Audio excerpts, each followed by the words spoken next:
The Monoprice 32-inch Crystal Pro Monitor featured in today's review was provided on loan by Monoprice.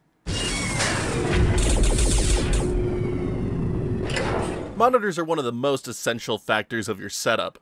A good monitor can be an incredible work tool and a portal into your favorite recreational media, while a poor monitor can cause you nothing but heartache.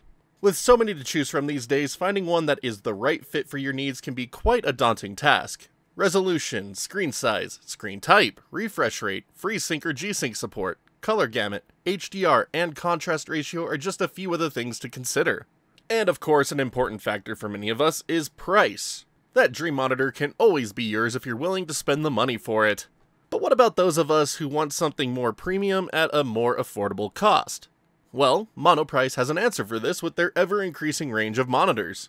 Monoprice has a variety of monitors for a different number of use cases, and today I have the opportunity to share with you all my month's experience with the Monoprice 32-inch Crystal Pro Monitor.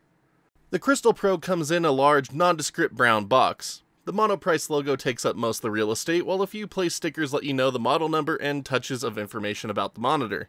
Your delivery service might also leave you a nice footprint on the box to let you know they are jealous of your monitor loan as well. Don't worry, the internal packaging did its job. Overall, the box is nothing impressive to look at, but that's just fine. Opening it up, you'll find the Crystal Pro monitor, stand, power brick, and cable, DisplayPort cable, USB data cable, and user manual. As with most modern displays, the Crystal Pro comes at you with a slim form factor. The upper 2/3 of the build are incredibly thin, while the last 1/3 housing all the ports and mounting brackets is considerably thicker, comparatively. The bezels around the screen are thin and rounded along the sides and top, which I am a fan of, while the bottom is slightly thicker and flat, bearing the Monoprice logo. The screen itself comes in at 32 inches, 31.5 viewable, with a nice matte finish that has been great at keeping light glares to a minimum. The back of the monitor is home to a 100x100 Visa mounting bracket and a series of 6 physical buttons used for power and navigating the monitor's internal functions. On the underside are your standard power, HDMI, and DisplayPort connections. These are joined on the Crystal Pro by an integrated USB hub and a USB-C connection for video output. The monitor stand is also height adjustable and provides a good level of stability, but for the sake of my limited desk real estate, I have opted to mount the monitor for my review process. The Monoprice 32-inch Crystal Pro monitor comes with the following specs.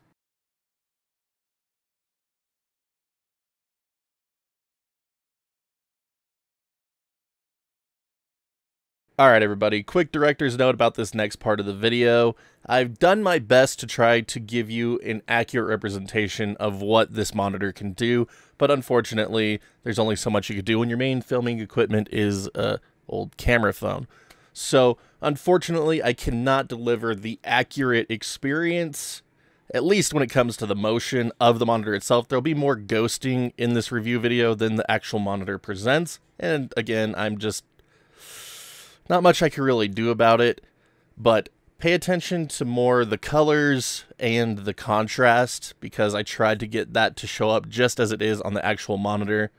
So listen to what I'm saying and look at those colors. Again, the motion won't appear quite right, so thank you for understanding. My first few days with the Crystal Pro were a bit disappointing. Out of the box, the monitor's colors, contrast, and brightness were all lackluster, with things appearing a bit washed out. After a few days of calibration, I was able to get things tuned in, and the results are far more impressive. Though, adjusting anything with the monitor's 6 control buttons will be an exercise of patience while you learn to use it. A VA panel's contrast ratio is also great for an LCD display, and this has been one of the best I have personally seen in a while. Though being a mainly IPS user, the dimmer panel has taken some getting used to. After a week of use though, I found myself well adjusted. With everything tuned and the monitor's 4K resolution on full display, practically everything I have thrown at the Crystal Pro has been awesome. What interested me the most about this particular monitor was its size and primary use case being for creativity applications. My 27-inch 1440p TN panel normally employed in my setup constantly fails to give me an accurate representation of how my final videos and photos will look when sent out over the internet, despite my best tuning attempts. With the Crystal Pro, things are far more accurate, and the larger 32-inch display and 4K resolution have made working on said projects an absolute treat. Even in a single monitor configuration, I never felt that any of my windows or folders got in the way of my work area while editing, which is not the case on my other monitor. This is why most people will rely on two monitors for their work setup.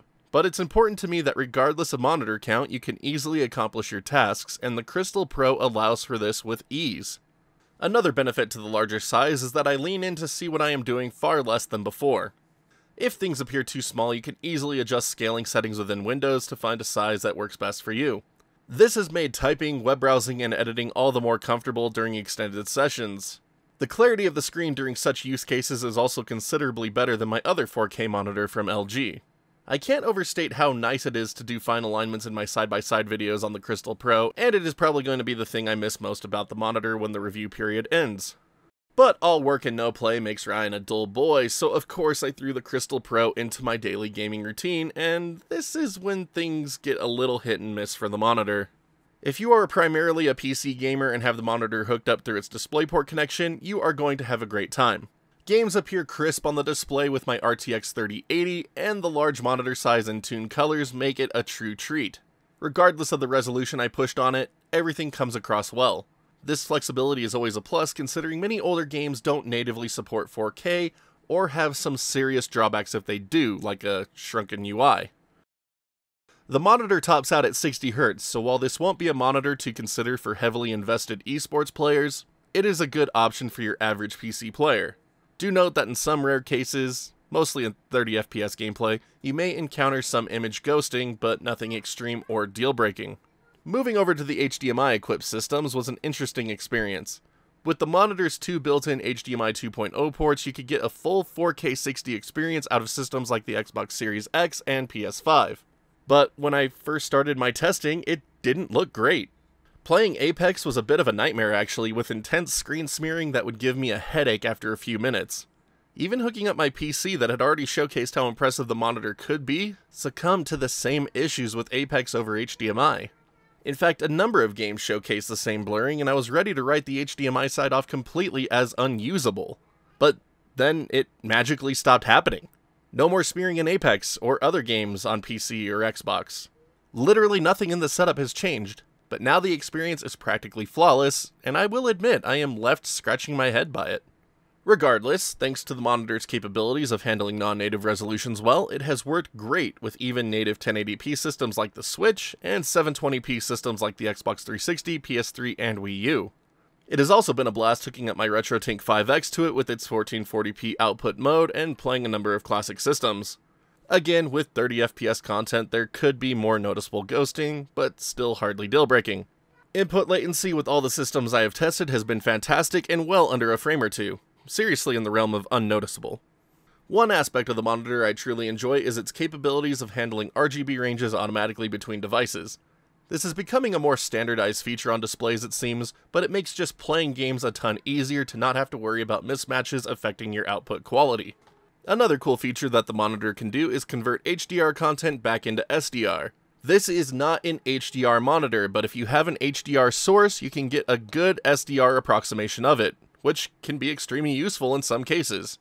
While colors don't look as rich as a tuned SDR source, it gets the job done. Finally, let's touch on video content. The monitor reports that it handles native 24Hz content on the Xbox Series X, making it perfect for watching movies and shows. And sure enough, loading up any streaming service or Blu-ray disc has resulted in a judder-free experience. The larger screen size is again another plus here. One thing I have yet to touch on is the monitor's built-in speakers. While having a dedicated set of speakers or a soundbar will always be preferable, I am pleased with the performance of the ones found in the Crystal Pro. They have a bit more range compared to the flat sound typically found in monitor speakers. While not the ideal route to take, it's nice to see something a bit more passable for users who might be holding off on a dedicated upgrade. While I wasn't able to test out the USB-C input option, you can use the port to charge USB-C devices with its built-in power delivery. The port also gives you access to the monitor's USB hub if you didn't want to hook up the other dedicated USB cable included in the packaging. For you MacBook users out there, this should give you a perfect setup. At the end of the day, I have had a rather favorable experience with the Crystal Pro, but I am still a bit annoyed at the journey to get here. Colors and contrast could have been calibrated more out of the box to let users get up and running with it much smoother. The 6-button menu system also feels awkward compared to the more traditional rocker style which is found on most displays these days. I am also concerned by the weird issues I had over the HDMI port that mysteriously went away. Will those issues come back? Will they be gone forever? Do other users have worse symptoms or get affected over the DisplayPort as well? It gives a bit of uncertainty in regards to the purchase of the monitor for specific use cases. At its asking price of $399, the Monoprice Crystal Pro is offering users a lot of bang for the buck compared to some competing offerings. While its primary use case is meant for creativity apps, that doesn't mean you can't get far more use out of it if you don't mind some missing features like VRR or HDR. I am sad to see this monitor review period come to a close, as the Crystal Pro has made my workday far easier than my normal setup. The large 32-inch display allows for easier fine detail work and has helped out my posture considerably with less leaning in. The sharp display and great colors, once tuned, also ensure that what you see is what you get in your final output. As a gaming monitor, the performance is going to be superb for anyone okay with 60Hz output. With its ability to handle non-native resolutions well and low input latency, there is a lot to like. But unfortunately, there was that weird issue that presented itself in the HDMI input for a number of days before magically disappearing. That gives me pause. Movie and TV lovers can also get some good mileage from the Crystal Pro with the support for 24Hz content and contrast ratios. No matter your reasons for looking into the Crystal Pro, you can rest assured knowing it is a solid offering. Alright, thank you so much for making it to the end of today's review. I've had quite an interesting experience with the Monoprice 32-inch Crystal Pro. At the end of the day, I really do like this monitor. It has great colors. Again, need to tune them up a bit, but they give you such solid colors, and the contrast is top-notch. Of course, there were some hiccups along the way. Still have no idea what was going on with that HDMI connection. It was seriously one of the weirdest things I've ever experienced. And again, nothing literally changed in the setup. Same cord, same port, same everything. Didn't even touch it. Came to record it, just show how bad it was going to be, and it never happened again. So very interesting experience there, but again, bottom line, I really like this monitor. I'm actually really sad to see it go, but such is monitor reviews in a nutshell.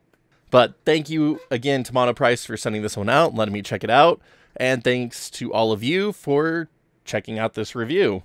Really goes a long way to helping us keep this place going and growing, and just thank you so much for that.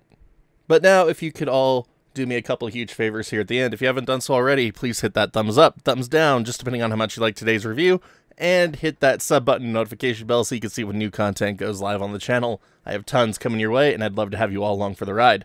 For anyone interested in further helping support the channel, you can also check out that join button here on YouTube or the Patreon link in the bottom right-hand corner of the screen. Little goes a long way to keeping this place up and running and bringing this content to you. Big shout out to all of our current backers. Y'all are amazing. But until next time, my wonderful internet peeps, you all stay awesome, keep on gaming. We'll see you back next video.